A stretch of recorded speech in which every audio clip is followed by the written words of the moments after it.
and thank you for joining us for a special on-location TRADOC Leader Professional Development discussion. I'm Sarah Hauk, a Public Affairs Specialist for the TRADOC Communication Directorate, and as usual, I'll be the moderator for today's event. Joining me today is General Paul E. Funk II, Commanding General of the United States Army Training and Doctrine Command. Welcome, sir. It's a pleasure to have you back for another LPD, especially for a topic I know you're incredibly passionate about. And just a real pleasure to have you here, sir. And joining us today is also, we're going to be discussing Gen Z and the importance of truly understanding them and how they communicate and perform at their very best, and how the Army can recruit and retain this unique generation. We're lucky to have a leader of research on this particular group, Mr. Jason Dorsey, joining us for our discussion today. Jason is the president of the Center of Generational Kinetics, a global Gen Z research, strategy, and keynote speaking firm. Jason has led more than 70 generational studies and is the best-selling author of The Economy, How Gen Z Will Change the Future of Business and What to Do About It. He's also been featured on over 200 TV shows, from 60 Minutes to the Today Show, and has a true passion for understanding Gen Z. Welcome, Jason. It's a true pleasure to be here at your headquarters today. Thank you. I'm fired up to be here. Glad to be with everyone. Glad to be with you, General Funk. What an incredible honor. I know this is a topic we're really passionate about, and passionate about bringing a new perspective to Gen Z and generations that I believe will really help you as a leader. So thank you, Sarah, for inviting me to be here. Absolutely. It's just a pleasure to be here in your station. And just before we get started, I wanted to remind everyone that we want you to be part of the discussion today. So leave your questions in the comments section of the Facebook Live feed or even the watch page, wherever you're tuning in from, and we'll try to get them answered during the event. If we can't, keep an eye on our social media pages. We'll get answers to your questions and have them posted in the near future. And with that, we're going to get started. Jason, I think it's important to start with kind of the basics of this. So how did you get into generational studies? Like, why Gen Z? How did you create an entire career around generational studies? Yeah, it's a great question. It was completely unplanned, as many good things. I was actually in a meeting with senior leaders, and they were trashing millennials. And I'm a millennial, and they were basically saying, you know, Jason, your generation, their pants are falling off, they won't work on their birthday. I gave them a review, their mom showed up, you know, all this stuff. They've been here 2 weeks, they want a promotion, you know, just really sort of basically every sort of generational negative stereotype you could think of, they sort of threw at me. And I'm a millennial, I didn't know any better, you know, sometimes you just don't know. So I said, well, can I see your data? I'd love to see the data that you're saying sort of makes this case. Maybe it'll help me to solve it or come up with some different ideas or an approach or way to think about it. So they sent me their data, and I'll never forget, I'm reading this data as the next week, and as I was going through the data, it turns out that millennials were very loyal, and they were moving up in the organization, and they were recommending great friends. I mean, it was everything the opposite of what I had just heard. Yeah. And so I went to my wife, who is much smarter than me. She has a PhD. Her name is Denise. I have that same problem. Yes, yeah. We both have that same problem, don't we? And so I went to Denise, and I said, Denise, this is the strangest thing. I just heard this senior leader, you know, say all this stuff about millennials. It's not true. I looked at the data. It proves it's not true. What do you think we should do? Like, how do I help? What should we do? And she said, we should start a research firm. Because if the senior leader can't understand their own data, imagine what they could accomplish if we gave them data they could actually use. And that's how our research firm started 13 years ago. As you said, 70 studies, 700 clients all around the world, and we're on a mission to separate myth from truth. And this is so important because we can't talk about generations unless we go in with research and insights and data. That's and right. Not just cute stories, because so much of what people think is true isn't. You hear people say, oh, baby boomers, they don't know technology. They invented the technology, right? The phone you, Mr. Millennial, are using to make fun of the boomers, they made it out of thin air. And then at the same time, people say Gen Z, who I know we're so passionate about. That's right. You know, they're not loyal workers. They're not, you know, loyal to a cause. It turns out our clients have proved that Gen Z actually is already showing more tenure at jobs than millennials. And it should not be that way. They're also saving money, and they want stability. I mean, they're completely different than people assume. So the more we can separate myth from truth, the more we help, and the better everybody can leverage their generational strengths. So that's what gets me fired up. Very long answer. The talk is now over. No, I mean, this is incredible. I think it's incredible that you've created an entire career with your wife and this entire firm that's really going to just really break into this generation. And I think it's important to not only understand where this firm has come from, but also Generation Z. So can you kind of discuss that generation and how it was shaped and how generations are shaped just in general? Yeah, perfect. And General Funk, feel free to add at any time. Anytime you want to jump in, right. no worries. Don't worry. So when we think about a generation, and this to me is a very important point, so I'd like to step back for just a second. We throw around the term generation a lot, as if we all agree on what that is, know what that is, and have studied it. But what we find out through our research, and the way we define it at our research center, which is called the Center for Generational Kinetics, we define a generation as a segment of a geographically linked population that experience similar social and cultural events at roughly the same time in their maturation, leading to predictability by scenario. Don't worry, that's a lot of big words, mainly from my wife.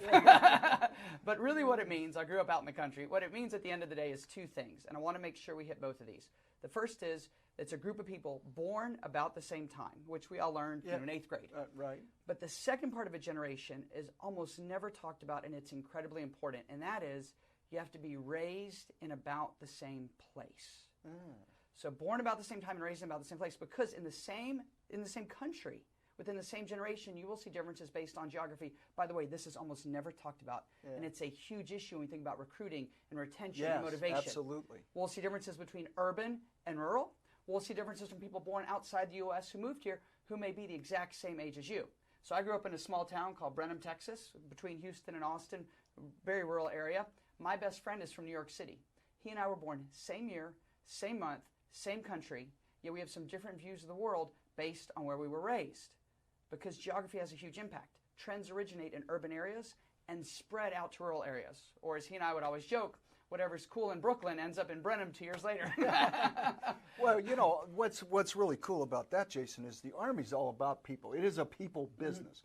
So understanding where people come from. I absolutely use a technique where I ask people, why'd you join our Army and why do you continue to serve?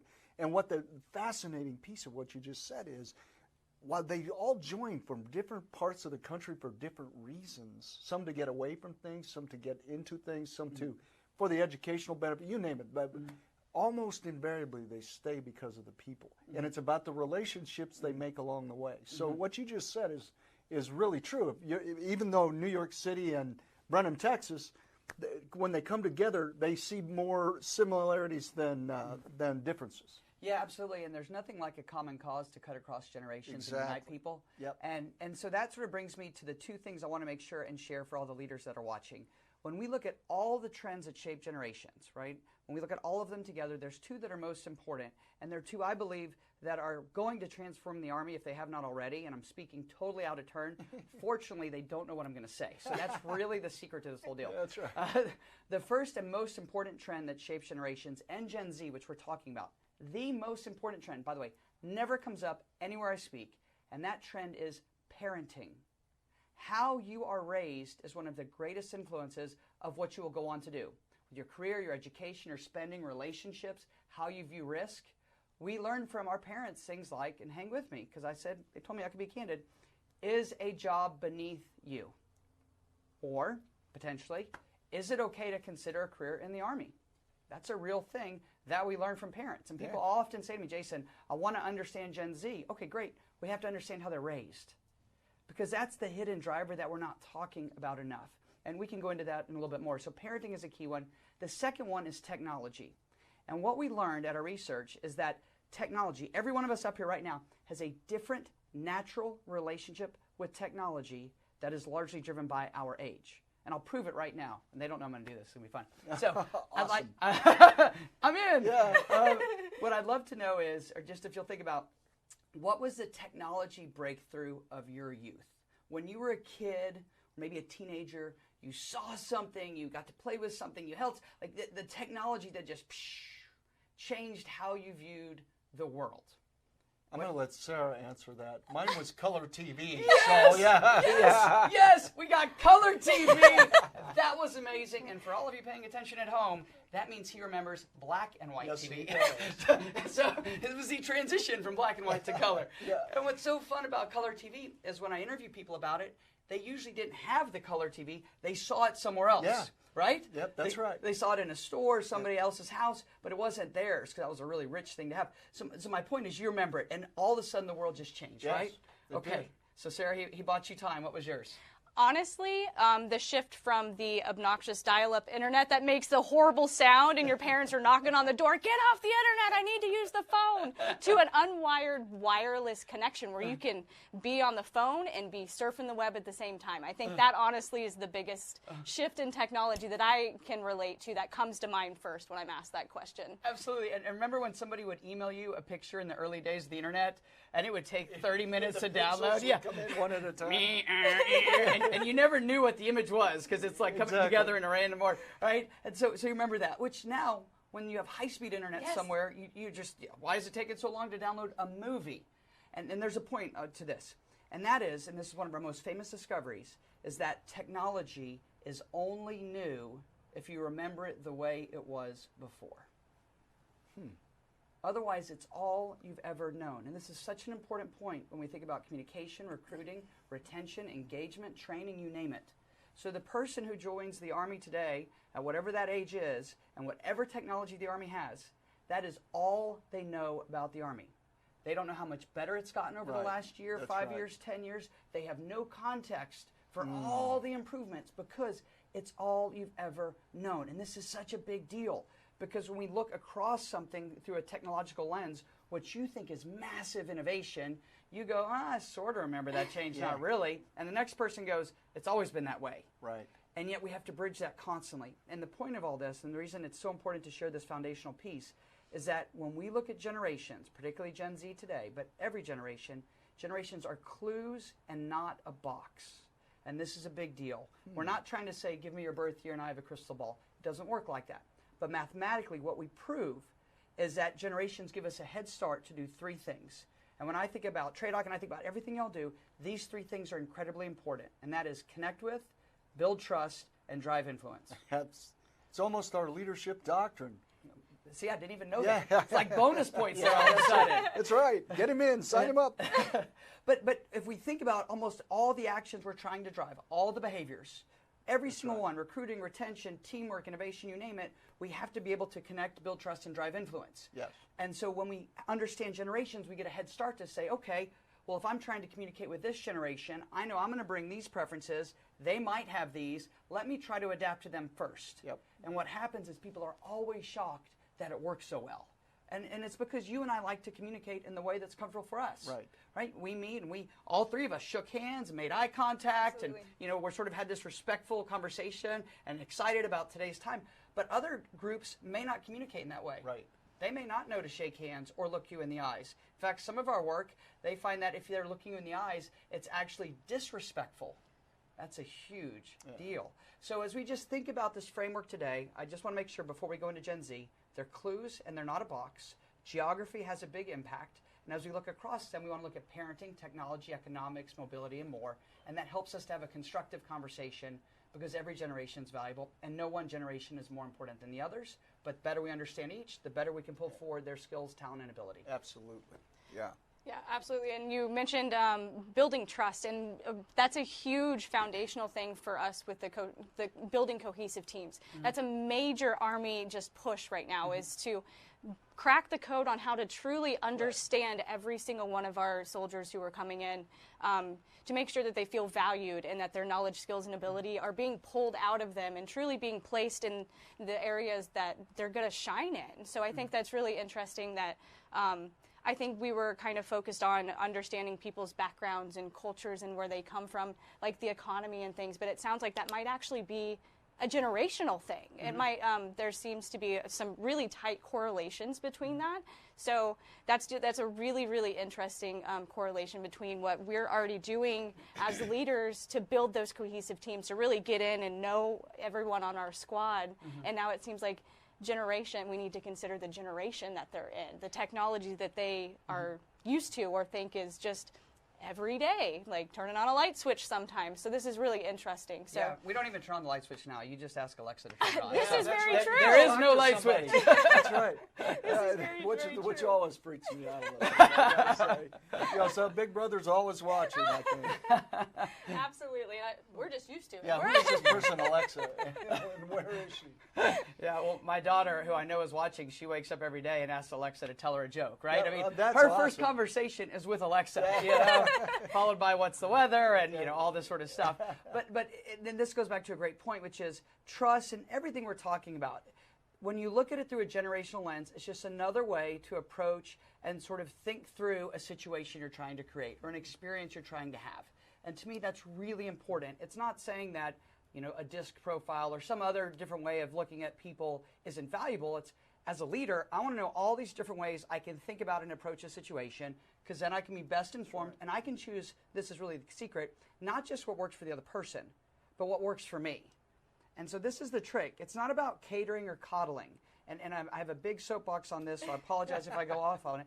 But there was this big thing that millennials and Gen Z, everybody needs a trophy. I need a ribbon. I've been here 2 days in a row. I was late both times, but I should get something, right? But what our research actually finds is doing that creates all the reverse outcomes. And it's so fascinating. And what I mean by that is if you reward or recognize or incentivize people for things that they didn't actually earn, then they don't think they have to earn it. And then you run into a trust issue, General Funk, which is super interesting, which is a concept of fairness. And as soon as you start to change the rules for one group and not for another, or one person gets a slide and the other one doesn't, all of a sudden, all of the rest, everybody else says, oh, that's not fair. Yeah. And then what do? They mimic it. They start to push the boundaries. And so the media will tell you, oh, you need to be flexible, this, that, and the other. And what we found is that's not true. Whatever you say are the rules are the rules. And as soon as you start making exceptions in all these different ways, particularly if I just made an exception for Sarah because we're friends, then other people would say, well, then I want an exception too. Very, very true with the younger generation, and we've seen this in our research. So I just want to say there's no catering, there's no coddling, there's no false praise. It is about empathy. It is about seeking to understand. It is about not trying to be right, but to learn. And if we do that, you can create all kinds of amazing things. You know what's amazing about that is we have a process in the Army called exceptions to policy. And it's where we make determinations based on conditions, you know, individual concerns or conditions. But I could see where, from an outside lens, people would look at that and question the fairness of something of that nature because they don't have the context of what's going on. So that's why we have to go back to the why, I think is why that is. And that's fascinating right there. That really is a great insight. So maybe we should talk about Gen Z. Does that sound okay? I think that'd be great to kind of, because honestly, you and I are both millennials, and I know that our generation gets some bad raps sometimes. So sometimes. But I think it's great to kind of pinpoint Gen Z's just what makes them unique and what is they are the future of our society. So how they will shape and possibly even change society as a whole. So I think that'd be great to discuss Gen Z, who they are, what makes them tick. Yeah. Excuse me. So the way we think about Gen Z, first, I think it's important to talk about names, just so we know what we're talking about. For those of us watching internationally, we might say Gen Z and Gen Z, same generation, different name. We actually believe their name, Gen Z, will change in 10 to 15 years. They'll get a different name, much like millennials used to be Gen Y. Tends to be reflective, right, of a characteristic later on. The key thing here is the birth year, and I want to focus on Gen Z in the U.S. We do studies about Gen Z all around the world, but for today I think the U.S. is most applicable. When we think about Gen Z, we first have to understand where does the generation start? And historically, unfortunately, in our field of research, people have typically said they like round numbers. Oh, you know, millennials are 1980 to 2000.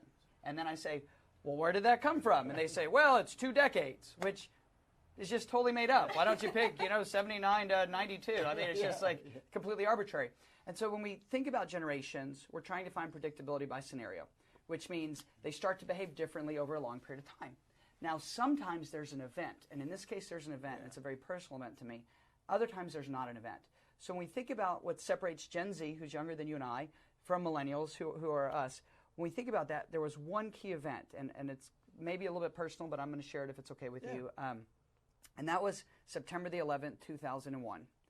That was the generation-defining moment of millennials. Why is this important to Gen Z? Hang with me. I willing to fathom, I guess, that all three of us remember where we were on 9/11. Absolutely. Right? Without question.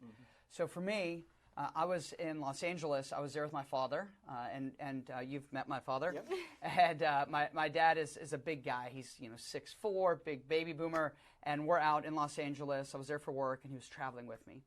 And so we're there. I turn on the TV, and I saw what everybody else would have seen. Y'all might have seen a different version, but for me, I saw it in the hotel room. I'm sitting at the edge of the bed. I'm watching the TV, and I just start crying. I'm a total mess, and I don't mind. Y'all are the tough ones, not me. I'm just completely a mess crying. I went to college in upstate New York. My family's from New York on both sides. And then my grandparents lived in New York City, and my friends worked in the city downtown. So this is a very personal place to me, a place I've been to many times and vividly know the area. So I'm just completely crying. When I saw the second tower, I just lost it. My dad was sitting on the couch watching the same TV as me. And he's watching, and he has no emotion at all, just completely stone-faced. He's sitting up completely straight, no emotion at all. I'm crying, I'm a mess. He's watching, no emotion. And about 30 minutes later, my grandfather calls me. My grandfather grew up in Brooklyn. He was 80 years old, and please listen to what he said. He says, "J-Boy, it's going to be okay. We've been through this before, and we got through it. We'll get through it again. I promise you, it's going to be okay. We've been through this before." What was he referring to? World War II. Well, yeah, exactly. Pearl Harbor. This is very important for everybody watching. Maybe the most important thing I'll share. This is called generational context. So you have a singular event, in this case, 9/11. My grandfather's 80 years old, thinks about Pearl Harbor, because that's what he flashed back to, but most importantly, he plays the movie forward and says, we've been through this before, we got through it, we will get through it again. My dad, born in 1952, completely emotional, so it took me several years to get him to tell me what he was thinking on that day. He would not speak about it. And finally what he told me was that he was sitting there on that couch, looking at me, looking at the TV, thinking of the Vietnam draft, and that I, as his oldest son, was about to get drafted. I'm sitting there, I have no context, I have no history to play forward, so I'm just a mess. I have no idea what's going to happen next, what's going to happen to the world, no idea. Gen Z, who are 23 and even 24 years old today, do not remember 9/11. For them, it's something they learned about in school or from a parent or a grandparent or an older sibling, or they watched it on YouTube. It is not a contemporary event for them. For this to be a generation-defining moment, it has to stop you in your tracks, create fear of the unknown. In fact, if you talk to every millennial and you ask them, where were you on 9/11? And then you start to ask them, who were you with? What did the room look like? They will describe in detail that moment because you have an emotional anchor. And the key here is, while it changed millennials forever, Gen Z does not remember it. And so when we think about where does Gen Z start and where do millennials end, it's 9/11. But this is the secret. You have to back up enough to be old enough to remember 9/11, to put it in context, to create emotion, most importantly, to create fear. And that's why when you look at birth years, Gen Z or millennials millennials stop around somewhere between 95, 96, maybe 97 at the very latest, because if you're 3 or 4 years old, you can't put it in context. Right? You didn't see it that morning. Your parents were told, don't turn on the TV. So that's where we know where millennials ended, which, by the way, 9/11 and the awful terrorism there sparked a whole generation of millennials to consider the Army and other, other branches. At the same time, Gen Z doesn't remember it. So just know that's history. That'd be like you saying, Jason, the JFK assassination, does that motivate you to do something? It's just not a contemporary event, right? Exactly. So now we know where they start. Where do they end? We don't know because they're so young we can't tell exactly where they end. But we do know that COVID-19 is Gen Z's generation-defining moment, which we can talk about more. But let me go just real high level into who is Gen Z based on our research. So the oldest members of Gen Z are 23, 24-ish years old. They're the most diverse generation we've ever had in the U.S., which is very important. We have to be keenly aware of diversity, how they define it. We have to embrace it, include it, and celebrate it. It's so important. What else do we know about Gen Z? They were raised by primarily, this offends me a little bit, by Generation X. My wife is in Gen X. She's 6 years older than me. And Gen X, they have this strong attitude, my wife always likes to say, trust but verify. It's on Funk's Fundamentals. Oh, right there. I mean, I knew I liked her. And what Gen X tells us in our research, he wrote about this in the Z Economy book, Gen X told their Gen Z kids, and I quote, "You will not end up like one of those entitled millennials." So they actually tried to raise their kids differently, which is really interesting. So what do we know? Gen Z comes of age, parented differently. They come of age around the Great Recession. They're not in the workforce, but they're old enough to understand it, create fear around it, see their parents struggle, maybe lose their jobs, people lose houses.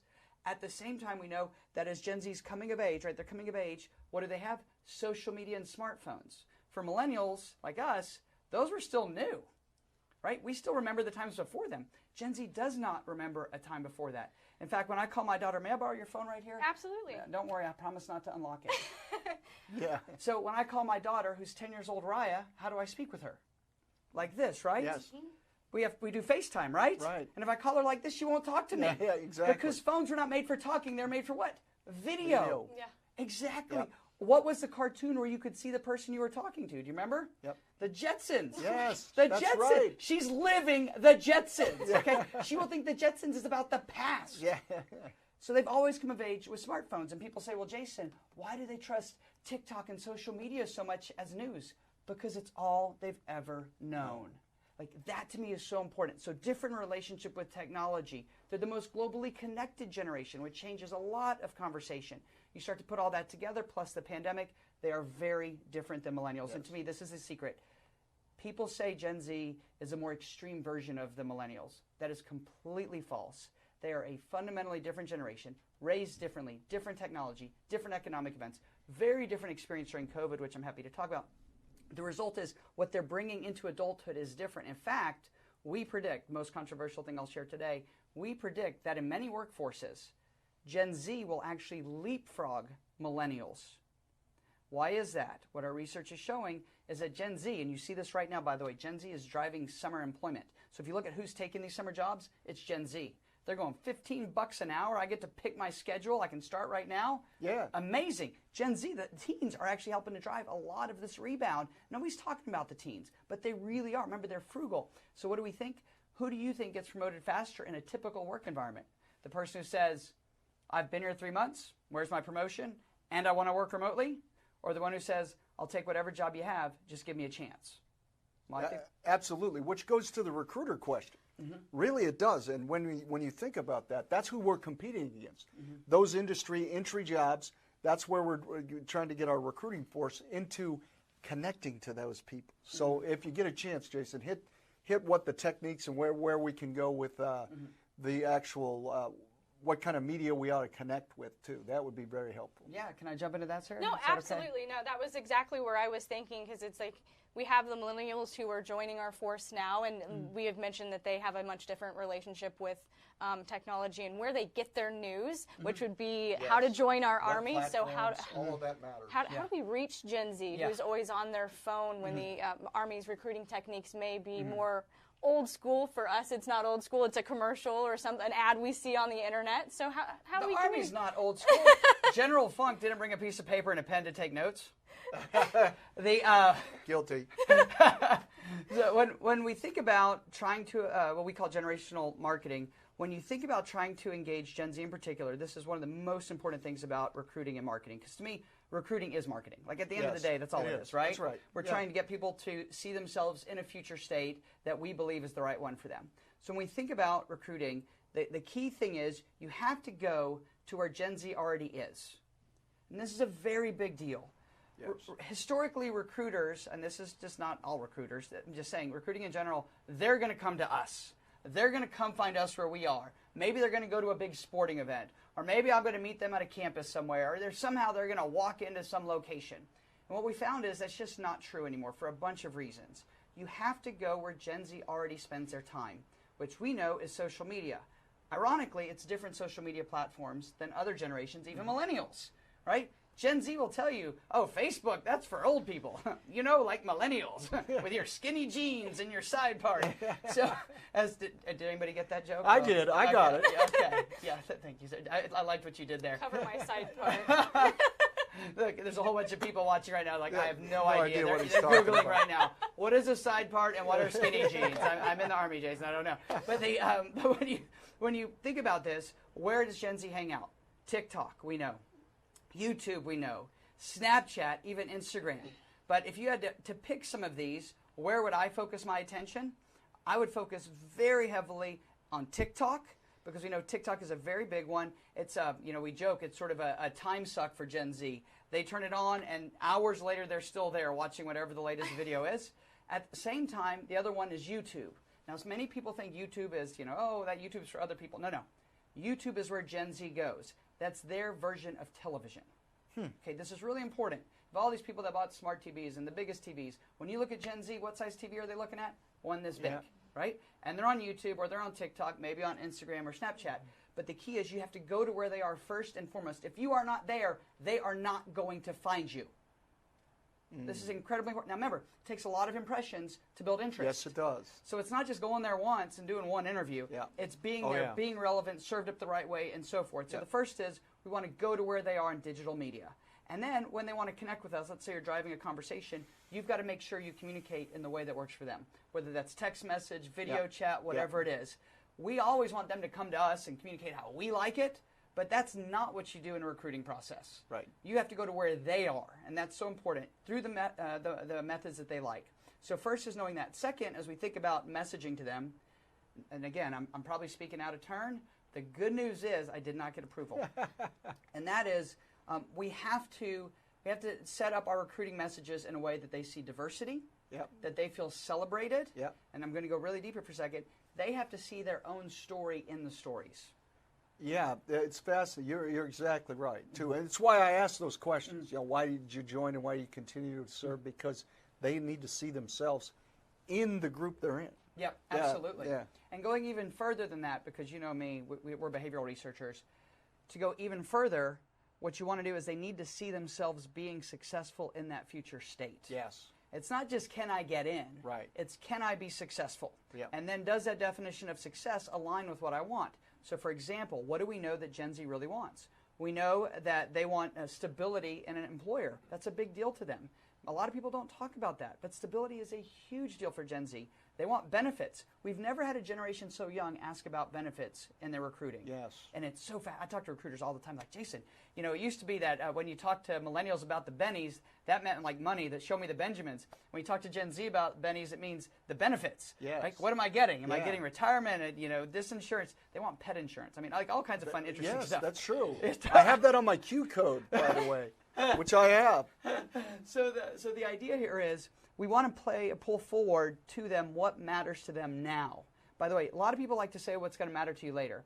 When you're 30, this will matter to you. Well, let me tell you, when you're 19, 30 is ancient. You're out there, like with the dinosaurs, okay? Yeah. So you got to do what matters to them. By the way, what you think at 18 will matter to you when you're 30 rarely actually matters to you when you're 30. Just so you know, humans are very poor predictors of what they actually want in the future. But the idea here is, how do we meet them where they are with messengers that look like them, right? And messengers that have a story like theirs. Yeah. It can't just be this superficial stuff. You got to share a story. That's right. I mean, for me, I grew up in a rural town. I didn't feel like I fit in. I never finished high school. A lot of people don't know that. Never even finished college. I wrote a book, and I had to sort of go out on my own and sleep on a floor and go through all these things to as part of my journey to figure it out. And what's interesting is if I talk with people who went on a similar journey, there's an instant what?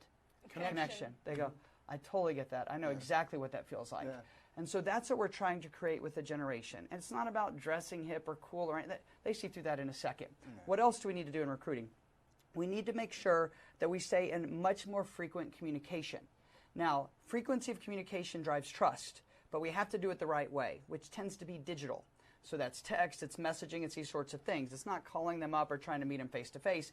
It's connecting in the way that's most comfortable to them to get them to want to meet face-to-face, to get them to want to do that next step. What else have we seen? I'm going to share with y'all some tricks here, okay? So don't tell this to anybody. What we know is if you're trying to drive some initial interest, you have to let people start the application or sort of raise their hand with the smallest ask possible. This is not an example for the Army, but it's an example y'all can each customize and apply. I'll give you the example. So we found if you went on any recruiting website and you started an application, do you know that depending on the website, half of the people or more never finish the application. And I have this big belief, and you've heard me talk about this, General Funk, and it's in my Z Economy book, you can't hire people who don't apply. Yeah, that's like, right. At the that's end of right. the day, right? Yeah. We got to get people to apply, and more so even the right people to apply. So what do? You allow them to start the application with the least amount of information possible. Email, cell phone, whatever you get.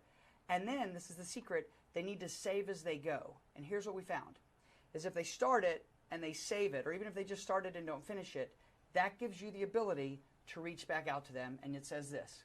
Hey, Sarah, I saw you start our application. We think you might be a great fit for us. We'd love for you to finish the application. Here's the link. If you click it, it'll take you right to your already saved application. Well, what happens? Without paying 1 cent more, we've seen application completions go up by up to 50%. Wow. Because you did two things. One, they probably got distracted, didn't have all the information, whatever, but you then showed them we actually are interested in you. That's a big deal. Yes. And one click to get you right back to finish what you already started. So that's sort of a trick. What else do we know? We know in the descriptions, and I've candidly been through y'all's website and looked at some of the descriptions. I'm not going there today. But the first 2 sentences of a job description or career path determine whether or not Gen Z will read the rest of it. First 2 sentences. First 2 sentences. Interesting. You got to hook them in the beginning. Yeah. Why? Because they're deciding whether or not to keep scrolling. 5 to 8 seconds, right?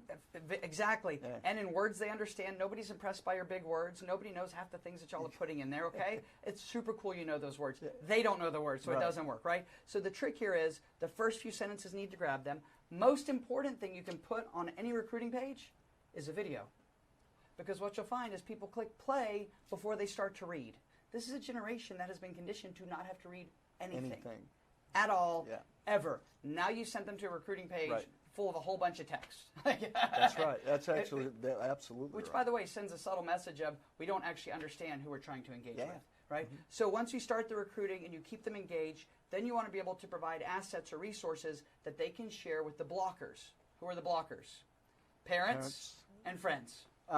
School counselors, we need to connect with them. We got to get them to be advocates as opposed to blockers. You're right. Yeah, I have a theory when it comes to recruiting, which is I want the blockers either on my side or out of the way. Yeah. I don't actually care really which one of those two it is. Yeah. I'd prefer them to be advocates, but if I can't get them there, at least I don't want them to be in the way. Correct. Right? If That's I can right. just get them to a neutral state and then be open to the idea that this might be the right fit, that's a huge win, right? So the trick is then you want to provide resources, particularly videos and others, that the people that they can share it with.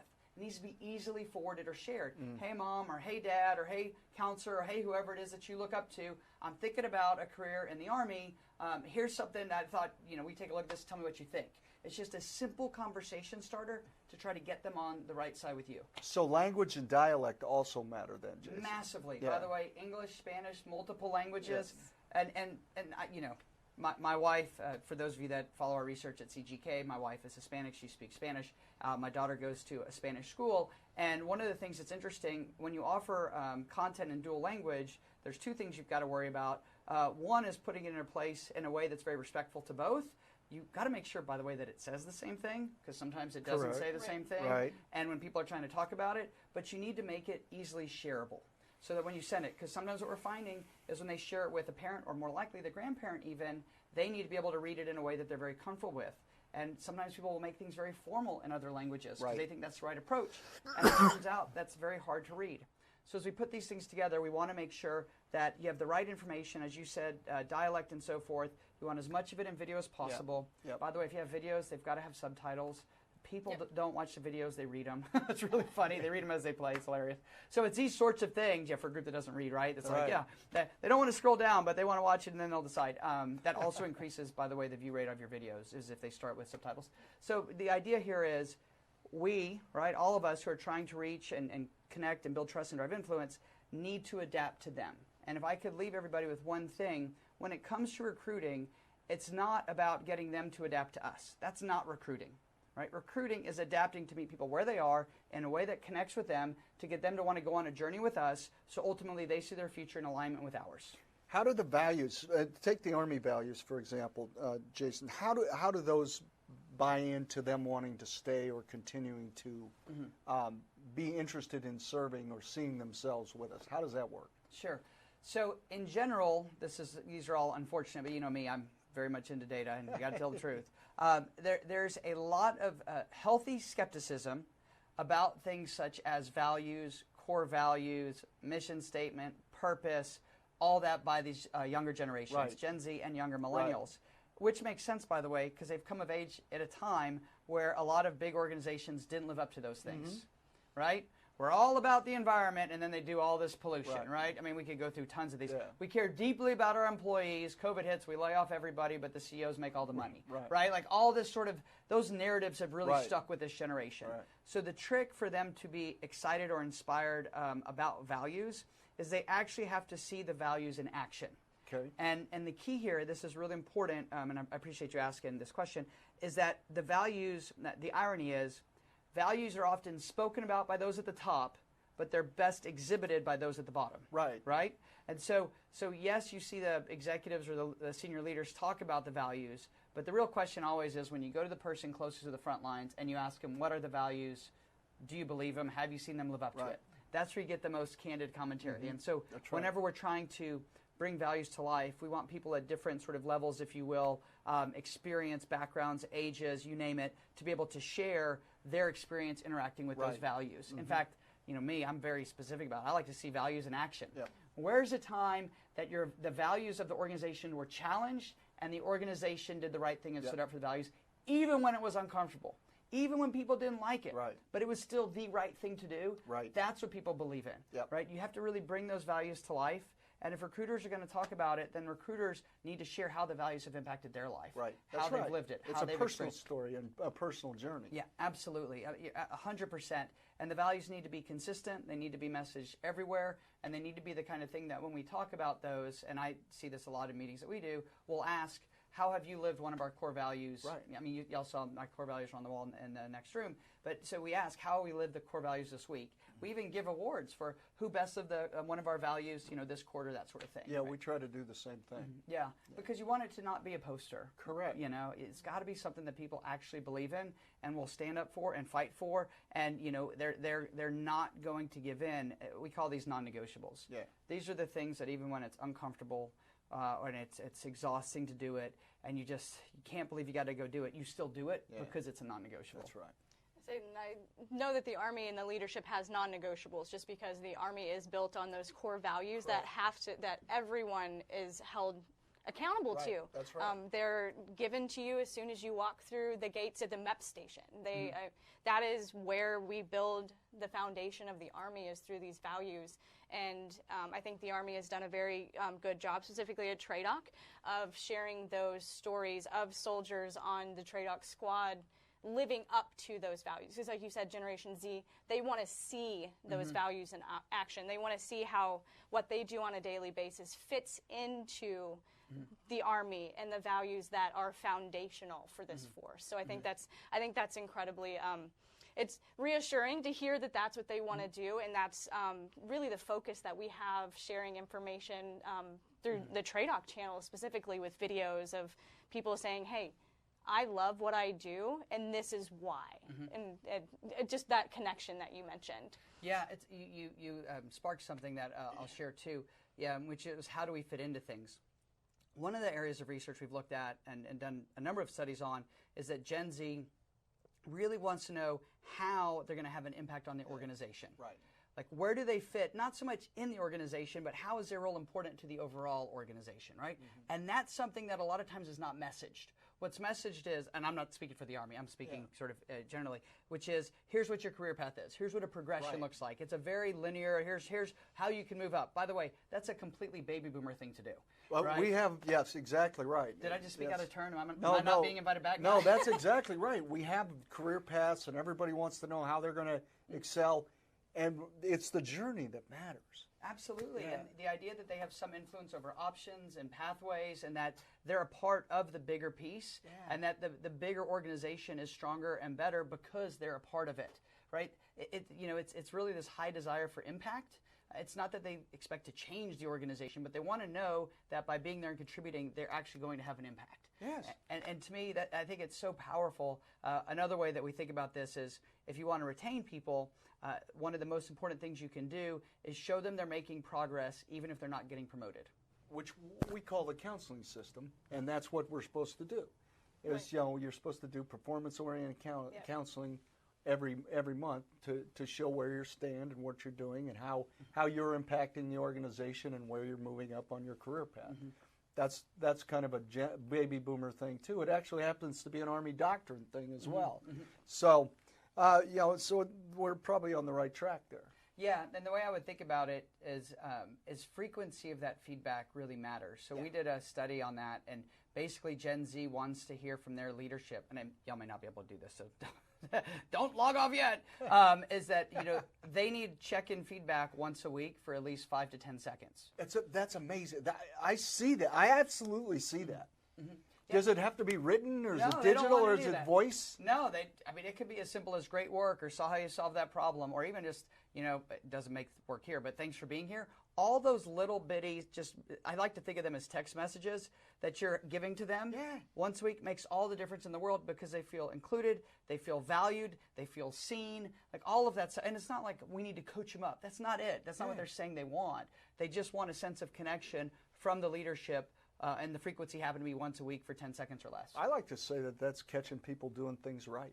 Well, and it also goes back to one of your fundamentals, sir, is leadership's a contact sport. You've got to get down there. And I love that. Yeah. Did he say that? Yeah, absolutely. That's one of his funk fundamentals. He just really encourages leadership from the top down. I mean, those squads. Touch base with everyone. If you see someone doing something right, like you said, catch people doing the right thing. Let them know. See something, say something has been adapted to a positive outlook, I think. See someone doing something great, say something to them. They want to know. So I think leadership is a contact sport. I'm one of those funk fundamentals. I'll even give you one. I will even give you one. With the pen you brought. All right, indeed. And you can have my note cards as well. I wouldn't know what to do with that, but I appreciate the kind offer. Thank you. But yeah, so I think what's exciting here is just even having this conversation that what worked 5 years ago may not work now. That's what you got to evolve. We have to change. You're exactly right, Jason. That's what this conversation is starting, because the journey is continuous in the Army. Our job, fight and win the nation's wars. That's what we get paid to do. How we do that, where we do it, and how we compete is all about information, and it's all about how we're driving change in our Army. How do we develop the leaders of the future, and how are we driving change? That's what matters. Yes, sir, absolutely. And I have this belief, and again, I'm going to speak out of turn. I have a belief that younger generations don't understand or see the tremendous value of the Army, to be candid, and that we really have to work to think about, I'm using the grand we here, that we have to think about how to better message to them, better message to their influencers, better message through the platforms that they use, so that we can show them the opportunity that I believe is here in a way that they connect with and trust, and then want to take a step. Absolutely. That's exactly where I want to go in the next. And I know we don't have a lot more time left. I want you to hit Millennial Leadership to Generation Z.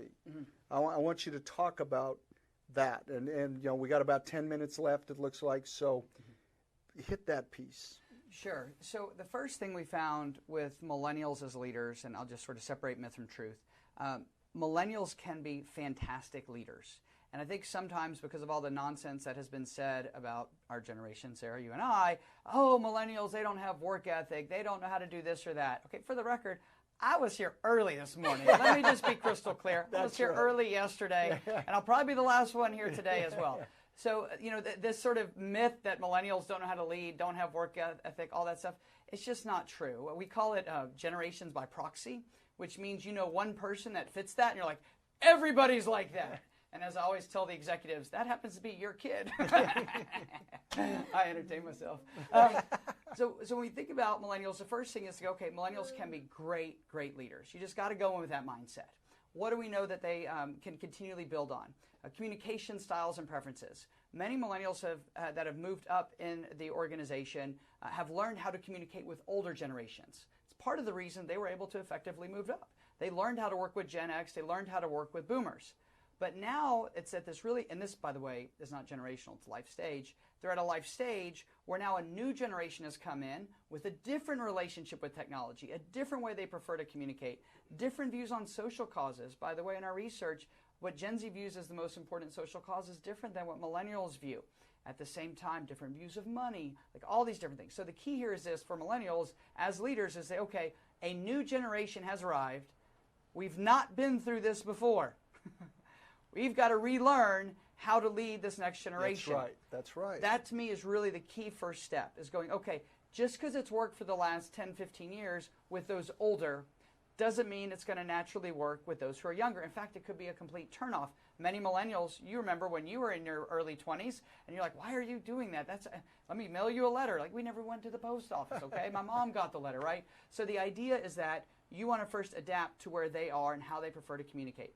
Second thing is, we know that Gen Z is watching you, and the most important thing you can do is model the behaviors and the values that you want them to implement. This is a really key thing. I know y'all are big in this in training and doctrine and so forth, but you have to live by the example you want them to then go ahead and actually implement.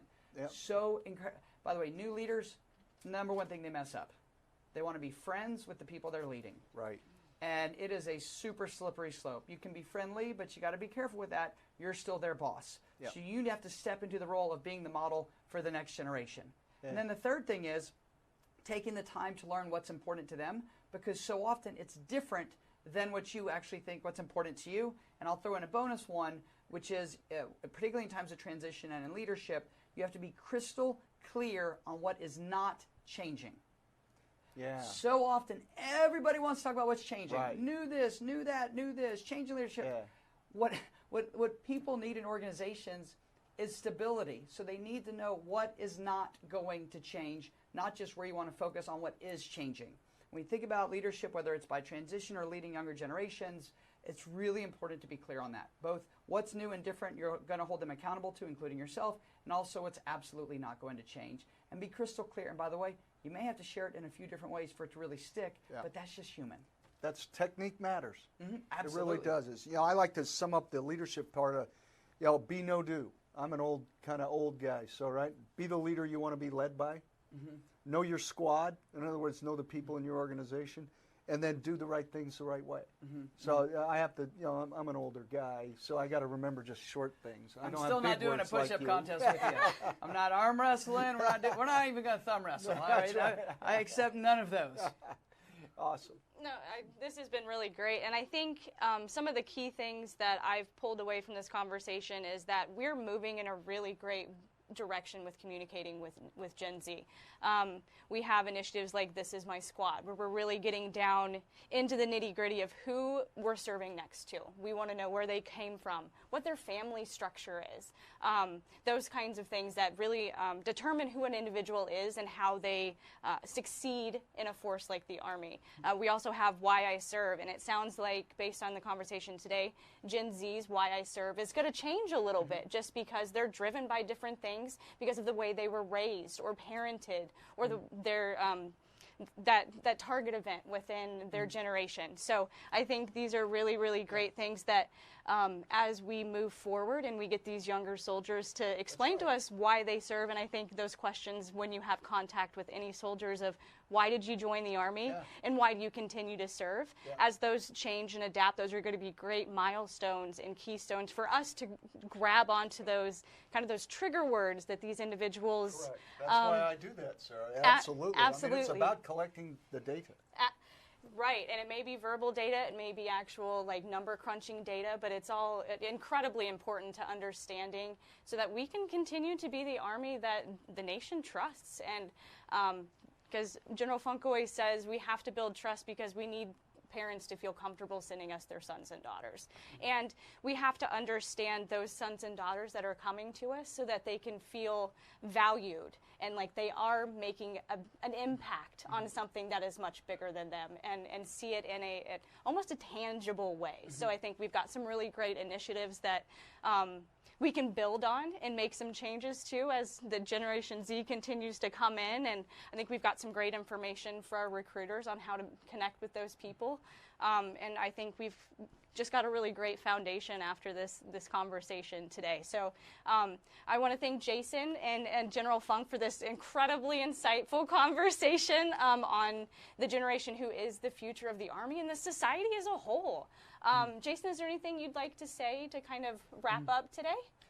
Sure. Two things, if that's okay. The first is that as we think about Gen Z, it's very easy to say, oh, these are younger people, and sort of put them in a place in your mind of where they fit, and that everything we're talking about today just applies to Gen Z. But what our research has shown consistently is that Gen Z is now driving trend adoption up to the older generations. So Gen Z is now leading the trends for millennials and Gen X and even baby boomers, right? Why is this important? If we understand and adapt to Gen Z now, we not only get them as a generation and can really best connect with them, but we'll end up being able to keep everybody else. What happens is if you don't adapt, you not only lose that generation, but you end up losing the other ones over time, which is really important to know. The second thing is totally off the script and talking points, not that I had a script, obviously, but I do want to say to you, General Funk, sir, and to you, Sarah, thank you so much. And to all of you that are watching right now, on behalf of me and my wife, Denise, and our daughter, Raya, I want to thank you so much for your service. We are incredibly grateful to you and for you. And so across every generation, including a 10-year-old, we want to make sure and be able to share that with you today. So thank you so much for that. Yeah, absolutely. And thanks again, Jason, for hosting us today in your beautiful headquarters here. General Funk, is there anything you'd like to share with our audience? Absolutely. What a tremendous opportunity, Jason, to talk to one of the world's leading experts in this field, but more importantly, to see such a dedicated family to helping us see what it means to serve in a different way. And so I will tell you, my wife and I are son and daughter of the Army. We grew up in this great Army of ours, and to see the respect that you and your family have for our great armies, and for you to be willing to come out and help us find a way to connect to the next greatest generation. We need to have those people. The number one and most important thing to our nation is its security. That's our job. We won't let you down because you're worth it. Thank you, sir. Thanks. This has been remarkable. Sarah, well done. Great job. Thank you. And to everybody out there, victory truly does start here. This is what it means. Find a way, find a reason, and find someone to help you see what's next, where we're going, how we can change, because our nation needs us. It needs us to lead now. And that's what we're going to do. So, on behalf of the United States Army's Training and Doctrine Command, Jason, thank you very much, and thank you for your service today in helping us see a better way forward in our recruiting missions and in our leadership challenges. I appreciate it. Thank you, sir. It's been an honor. Absolutely, and I want to thank both of you again. And I also want to thank everyone who tuned in. The Army is truly a people business, and Gen Z is the future of our Army. To continue to be ready and lethal and be the force that we need to protect our great nation, we have to understand those who are choosing to serve alongside us. With data and research from firms like Jason's, we can tailor our recruiting, our retention, and even most importantly, honestly, our leadership methods to bring out the potential of groups like Gen Z. Just as our adversaries' technologies and methods continue to change and evolve, so too do the people we need to fight them. And Gen Z, I think, really has the potential to answer that call for us. Absolutely. And so this has just been a really great discussion. And I hope everyone will join us on August 5th at 11 a.m. Eastern for our next LPD webinar titled TRADOC Interns, A Win for All. We'll have some key players from the TRADOC internship program, as well as some of the individuals who are currently in the program to share their experiences and really give us some insight into the successes that they're feeling in those programs. So I hope everyone will join us. And as always, remember, victory starts right here. Special shout out.